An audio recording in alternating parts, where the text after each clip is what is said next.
This is the Babylonian epic in its original form. It starts with the phrase Enuma Elish, which means when on high.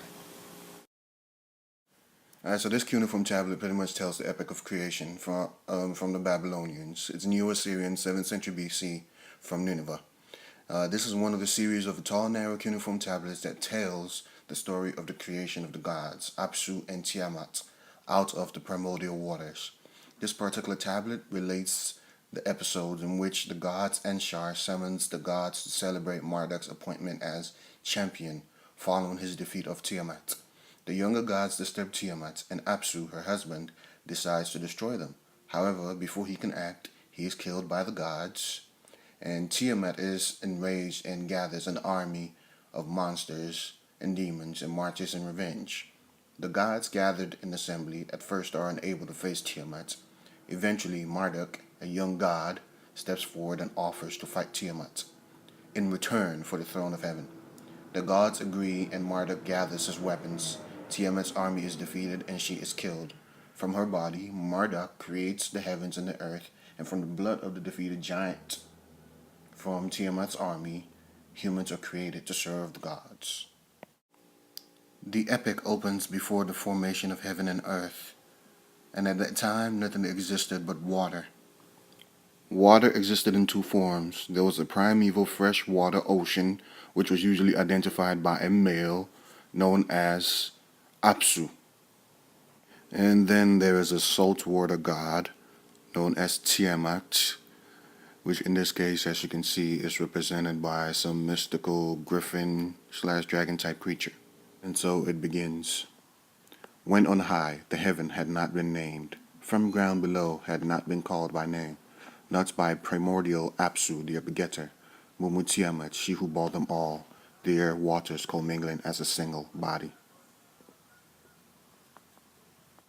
No reed hut had been matted, no marsh land had appeared, when no gods whatever had been brought into being, uncalled by their name, their destinies undetermined, then it was that the gods were formed within them.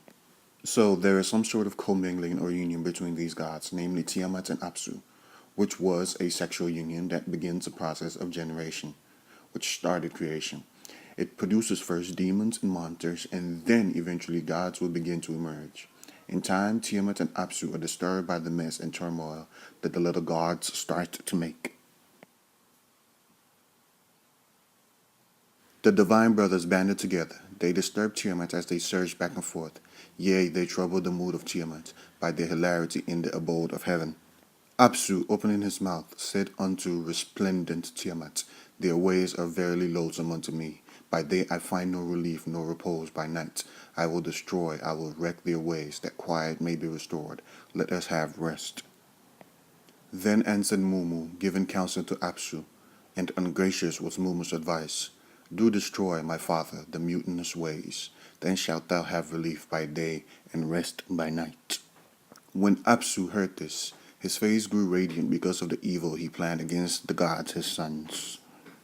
So he decides to destroy the gods, his sons, but his plans were foiled by Ea, an earth water god. Hell has no fury like a woman scorned. And of course now Tiamat is very, very upset. And upset, she made plans to attack all of the gods with her forces, which were the demons that were created. And now all the gods are scared. And now they need a leader to lead them against her army, and they turn to Marduk, who agrees on condition that he will be given the heavens for fighting Tiamat.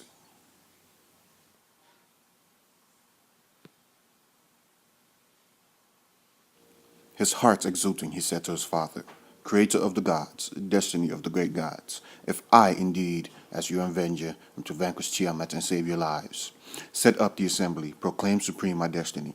Let my word instead of you determine the fates. Unalterable shall be what I may bring into being. Neither recalled nor changed shall be the command of my lips. The agreement is struck. And of course, Marduk goes into a fierce battle with Tiamat, and he comes out victorious. There is even a memorable passage that summarizes Tiamat's demise. In fury, Tiamat cried out aloud. To the roots her legs shook both together. Then joined issue, Tiamat and Marduk. They strove in single combat, locked in battle. The Lord Marduk spread out his nets to enfold her. The evil wind which followed behind he let loose in her face. When Tiamat opened her mouth to consume him, he drove in the evil wind that she closed not her lips. As the fierce winds charged her belly, her body was distended and her mouth was wide open. He released the arrow. It tore through her belly. It cut through her inside, splitting the heart. Having thus subdued her, he extinguished her life. He cast down her carcass to stand upon it. And apparently gods use carcasses to create worlds, which was what happened in this case.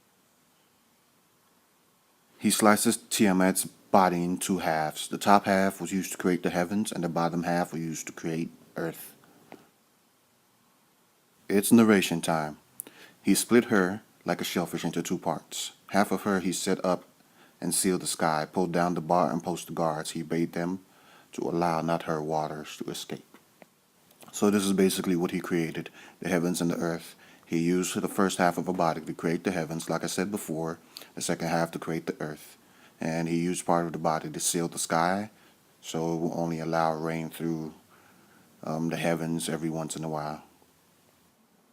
Oh, but Marduk decided not to stop there. He went ahead and created the cosmos for the gods, fixing their astral likenesses as constellations. He determined the year by designating the zones. He set up 3 constellations for each of the 12 months. The moon he caused to shine, the nights to him entrusting. And then the complaints started to emerge. The gods were unhappy because they had been assigned specific duties.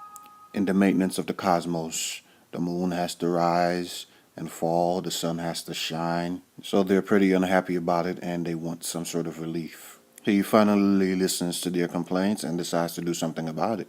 So he takes blood from the slain General Kimbru, the leader of the giants, and used it to create humans. Blood I will mass and cause bones to be. I will establish savage man shall be his name. Verily savage man I will create. He shall be charged with the service of the gods, that they might be at ease. It was Kingu who contrived the uprising, and made Tiamat rebel and joined battle. They bound him, holding him before Ea.